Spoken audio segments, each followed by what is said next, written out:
कभी ऐसा हुआ है कि एक सफ़र तो ख़त्म हो जाए, लेकिन वो सफ़र आपके साथ घर तक चला आए? मुंबई की सड़कों पर आधी रात का ट्रैफिक रेंग रहा था।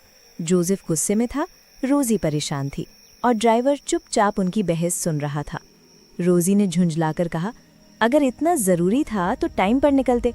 जोसेफ झल्लाया, तुम मुझे मत सिखाओ।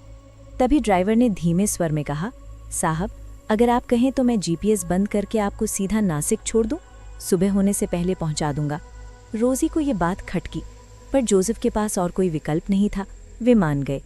कार शहर से निकलकर सुनसान हाईवे पर दौड़ने लगी। थकान के कारण पीछे बैठी रोज़ी की आंख लग गई। अचानक कार रुकने से उसकी नींद खुली। उसने इधर उधर देखा, कार में न जोसेफ था न ड्राइवर। बाहर घना अंधेरा और चारों ओर सन्नाटा। वो घबराकर बाहर उतरी। तभी उसे अपने कंधे पर किसी के हाथ का एहसास हुआ। पलटते ही उसने एक डरावनी औरत को देखा और पलक झपकते ही वो औरत उसके शरीर में समा गई। रोज़ी चीख पड़ी। तभी जोसेफ दौड़ता हुआ आया। क्या हुआ? रोज़ी हाँफते हुए बोली, वो औरत यहीं थी। जोसेफ ने सामने इशारा किया। हम तो उधर चाय की दुकान पर थे। रोज़ी हैरान थी, अभी कुछ देर पहले वहाँ कुछ भी नहीं था। ड्राइवर वापस आया, मुस्कुराया और रोज़ी को सुपारी दी।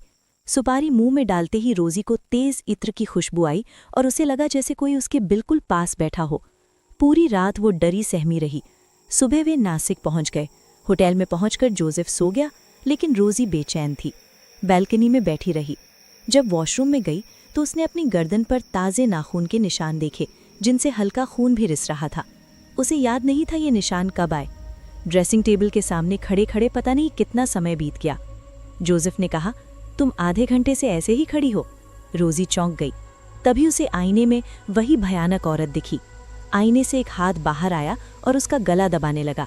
रोज़ी पीछे हटती गई, लेकिन वो औरत और करीब आती गई। रोज़ी पलंग पर गिर पड़ी। वो औरत उसके सीने पर सवार हो गई। डर से रोज़ी ने आंखें बंद कर लीं। जब रोज़ी ने दोबारा आंखें खोली तो कमरे में सन्नाटा था। फर्श साफ था, जैसे कुछ हुआ ही ना हो। वो हाँफ रही थी, पसीने से भीगी हुई। तभी उसे अपने कान के पास फुसफुसाहट सुनाई दी, मैं यहीं हूँ। रोज़ी ने डरकर पीछे देखा, लेकिन कोई नहीं था। वो भागकर दरवाजे की ओर गई। तभी उसे चक्कर आया और वो गिर पड़ी। कुछ देर बाद दरवाजे की घंटी बजी। जोसेफ मास्टर की लेकर अंदर आया। रोज़ी कमरे के कोने में डरी सहमी बैठी थी। उसके कपड़ों पर हल्के खून के धब्बे थे। सीसीटीवी में कुछ भी नजर नहीं आया। मुंबई लौटने के बाद रोज़ी की हालत दिन ब दिन बिगड़ने लगी। वो रात को चीख कर उठ जाती, कहती कोई उसे घूर रहा है। कई बार वो खाली कुर्सी से बात करती नजर आती। उसका शरीर सूखता जा रहा था।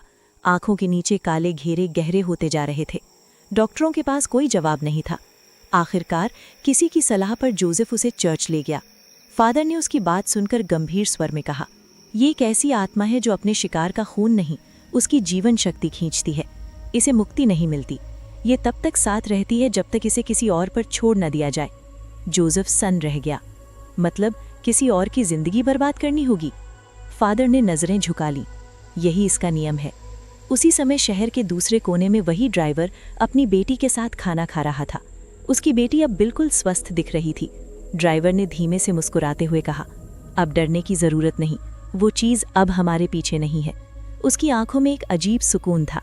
इधर रोज़ी की हालत और खराब होती जा रही थी। एक रात उसने जोसेफ से कहा, वो कहती है अगर तुम मुझे किसी और के पास नहीं ले गए तो वो तुम्हें भी नहीं छोड़ेगी। जोसेफ की रूह कांप गई। अब ये सिर्फ रोज़ी की नहीं, उसकी भी परीक्षा थी। वो हर रात जागकर रोज़ी के पास बैठा रहता ताकि उसे अकेला महसूस ना हो। लेकिन उसे भी महसूस होने लगा था कि कमरे में वे दोनों अकेले नहीं हैं। उस रात का सफ़र जो नासिक तक था, अब उनकी जिंदगी के हर दिन में फैल चुका था। सवाल ये नहीं था कि वो चीज़ असली थी या नहीं। सवाल ये था कि उससे छुटकारा पाने की कीमत क्या होगी।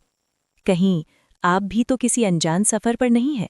सावधान रहिए और ऐसी डरावनी कहानियों के लिए हमारी YouTube चैनल को सब्सक्राइब कीजिए।